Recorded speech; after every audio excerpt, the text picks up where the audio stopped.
欢迎来到新兴消息频道，请订阅频道，所以大家不要错过当天最热门的新闻。我们今天的时事通讯包括以下内容：这次赵丽颖不再隐瞒，揭开跟陈晓分手背后的隐情，难怪选择拼事业。赵丽颖在社交平台上晚上8月10号发布了2张自拍照片，她在照片中撅起嘴巴，可爱的卖萌，双手托着脸颊，依然保持着良好的状态。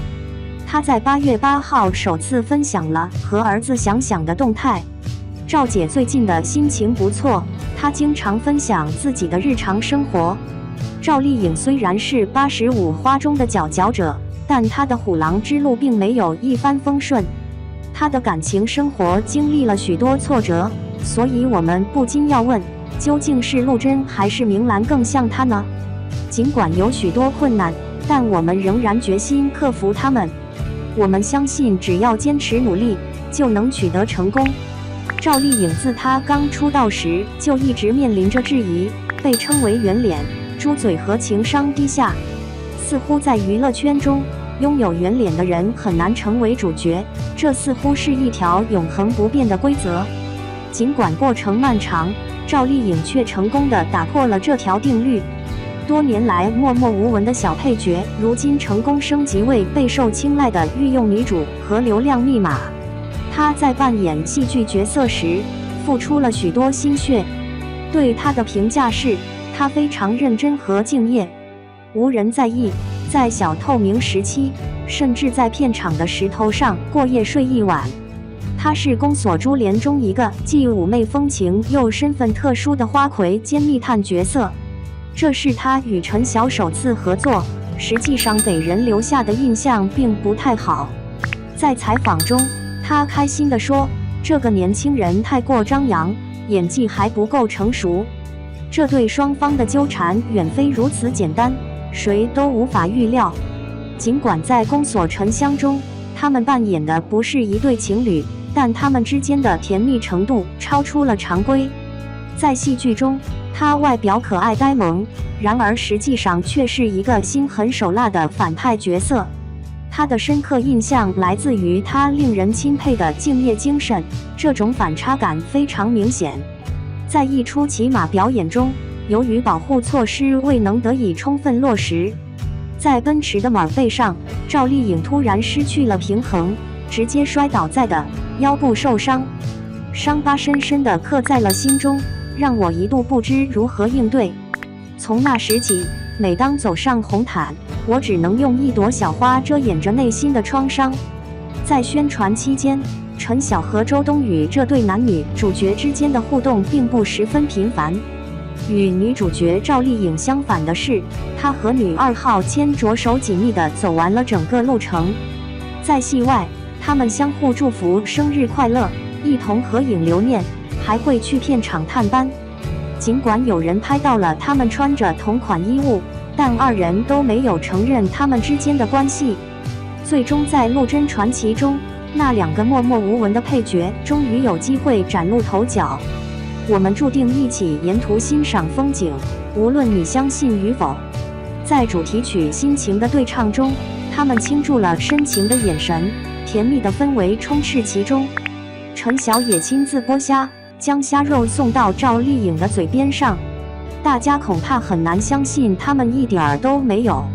在采访中，陈晓毫不掩饰地表达了对赵丽颖的欣赏之情。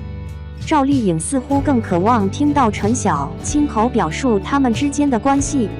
自从神雕之后，一切似乎发生了变化，他们之间的互动不再存在。陈晓也表示，之前的关系只是为了制造话题。他转过头，与陈妍希，也被称为小笼包姑姑，走到了一起。不久之后，他们俩也在公开场合迎来了婚姻的美好时刻，并且很快便有了一个可爱的孩子。赵丽颖并没有像剧中的陆贞那样与她的长广王修成了正果。她随后接到的《知否》中饰演明兰一角，似乎更加符合她自己的形象。比起陆贞来说，陆贞是一个意志坚定的人，她清楚自己的事业目标，绝不会轻易妥协。明兰在生存的道路上遭遇了艰辛，她提前领悟到了生活的本质和女性的自立之路。无论何时，从未依赖他人的支持，即使身处困境之中，也懂得在适当的时候迅速转身离开。她与冯绍峰及二叔不仅在戏内有着良好的合作，而且在戏外也步入了婚姻的殿堂，成为了一对夫妻。就在二人逐渐融入大家的祝福中时，情况却发生了转变。3年过后，他们的婚姻就无疾而终了。无法挽回破碎的感情，即使已经有了一个儿子，他们以友好的方式分手，平时也照顾着孩子。除了拍戏之外，还会抽出时间陪伴孩子，并一同享受日常生活中琐碎的小事。自己还能照顾好自己的孩子，从未有人拍到过他们的正脸。在85花中，赵丽颖是一个独特的存在。她并非像某些人那样从小就成为童星，拥有丰富的表演经验。虽然没有接受过正规的学术训练，但是具备了坚实的理论基础。她是一个以前连剧本都无法理解的演员。她为何总是在戏剧的最高潮时刻出现差错？为什么不像其他85花一样迷恋古装偶像剧，而选择拍摄正剧呢？她能够胜任接替孙俪和海清的角色，从一个以流量为主的艺人成功转型为一位实力派演员吗？赵丽颖的演技虽然不俗，但与顶尖演员之间仍存在相当大的差距。她在2007年出演了自己的首部戏剧作品《金婚》，饰演排行老3的角色多多。她在接受采访时表达了自己当时对于演戏毫无头绪的困惑。与许多一夜成名的演员相比，她与众不同。赵丽颖首次亮相时，表现仅达到及格水平，没有太出色的表现。她从一个在舞台上容易紧张的小演员变成拥有高收视率的女主角，这种转变被许多人归因于她的承受能力和坚韧性。在娱乐圈这个明争暗斗的舞台上，仅凭这2点是不足以实现逆袭的。她之所以能够实现咖位飞升的关键原因在于她具备良好的规划和选择能力。赵丽颖毫不逃避她是一个来自农村的孩子，她常常提起童年时的麦子收割和剥开玉米松花的经历，声称这些经历塑造了她与众不同的人生轨迹。当金星运用她作为主持人的聪明才智来化解困境时，赵丽颖一直以来都是彬彬有礼、温顺乖巧的，这次却第一次主动夺取了发言权。为什么他们会将这些视为评判一个人的尺度呢？在娱乐圈中，不得不提到的是，600块钱都不足以支付一顿早餐的费用。这种既自信又谦逊的态度真是让人喜爱。然而，在16岁之前从未踏出小镇的范围。对于那些通过参加选秀节目进入娱乐圈这个追求名利的领域的女孩来说，摄影机不仅让她感到紧张。在赵丽颖早年的采访中，她会不自觉地展示出许多小动作，整理衣服，调整坐姿，时而这样做，时而那样做。在接受采访时，新的《还珠格格》剧组成员一直忙着玩弄手中的玩偶，表现出来的强烈戒备心和不安的行为，实际上反映了缺乏安全感。她即使身体不舒服，也不想独自休息，仍然参加了向往的生活。谢娜身边有个人总是黏在她身旁，不肯离开。对于熟悉的人来说，他们能够减轻她因环境带来的不安感。也许正是因为她经历了配角时期的艰辛，以及内心深处的不安、敏感和恐惧，她被驱使着选择一条截然不同于其他85朵花的道路。刘亦菲作为85花的编外人员，身上带有一种无法摆脱的漂浮感。她与其他85花的关系始终保持着一种暧昧的距离，并不算亲近。赵丽颖的红不及杨幂、唐嫣和刘诗诗，她直到09年才主演《仙三》。宫和步步惊心等类似的古装穿越剧在2011年再次成为了最热门的电视剧。直到《花千骨》在15年爆火后，赵丽颖才真正脱颖而出。尽管如此，偶像剧的走红并不能使演员的表演技巧得到有效磨练。在不断徘徊于偶像剧中的话，出道时所具备的神采将会慢慢消磨殆尽。赵丽颖可以说是红得最晚，但她也是少数末的85花。赵丽颖，一个从配角开始的演员，深谙步步为营的含义。她面临着一个追求者，而她首先关注的是恋爱对工作的影响。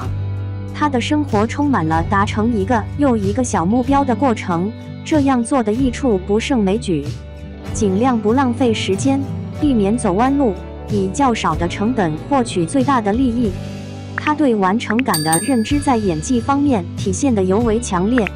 她能够完美地完成任务，只要导演告诉她需要减少一些动作。然而，要还原人物更深层次的逻辑动机和情感驱动是非常困难的，因此会给人一种表演的感觉，但可能会稍欠火候。顶级演员在表演时将其视为推导数学方程式，他们并不会直接展示结果。推导算式的过程恰恰是能够特别体现演技的地方。当遇到丈夫被捅的时刻，张曼玉起初是以观看热闹的态度，直到她清楚地看到躺在地上的人是她的丈夫时，她的表情明显从悠闲转变为震惊。更不用说那段神来之笔，从表情由笑变成哭的临场发挥。小花由赵丽颖饰演，在目睹未婚夫被刺身亡的瞬间，情绪上只呈现出了单纯的焦虑与伤心，没有其他变化。她无论是在生活中还是在表演方面，都给人一种准时完成老师作业的学生的印象。张曼玉所缺少的正是那种在场景中展现出来的灵活动感。她或许从未想过要成为那种能够呈现出教科书般演绎的演员。我希望成为一位能够持续创作受观众喜爱的作品的演员。这个职业追求并不是低端不堪，相反，它充满睿智与洞见。在背后隐藏着天才演员神采奕奕的幕后，常常伴随着极度的精神消耗。在摄像机前深入剖析自我，展示内心，这或许也是一种美好而沉重的责任。赵丽颖的拙可以通过她的勤来弥补吗？这里有2个细节：从未出现过被噎到辣到或没有喝完的情况。她开始主动设计一些表演，以符合角色的性格特点。然而，在鸿门宴上，中心人物许半夏面对暴风有何反应呢？她在这个充满激情的时刻，却显得心不在焉，没有展现出与何解相称的气度。在情绪表演方面还稍显单薄，一旦遭遇更深层次的阴险和算计，就会显得力不从心。因此，赵丽颖的勤劳确实可以弥补她的不足之处，这个不足并非是缺乏天赋，而是能力。她的作品以稳定产出和受欢迎程度高而著称，红利主要来自剧本题材、搭戏演员以及制作班底，这些因素在很大程度上起到了关键作用。然而，她的表演能力仍然不足以支撑一部剧的需要，她仍然面临着很长的路程，要成为孙俪和海清的接班人。总结：赵丽颖似乎一直在尝试不同的方式，寻找适合自己的路径。在感情方面，她具备放得下的能力，不会一味沉溺于过去的事情。在职业方面，她精心制定了自己的发展计划，成功地实现了从小圆脸到崭露头角的转变。虽然在转型的道路上充满了困难和挑战，但我们必须一步一个脚印地去尝试。孙俪、海清接班从未被视为任务，而是鞭策她前进的动力。她不断地寻找答案，因为没有一个确定的标准答案。也许她更渴望成为一轮明亮的皎洁月亮，在黑夜中保持清澈无瑕，持续闪耀着清辉。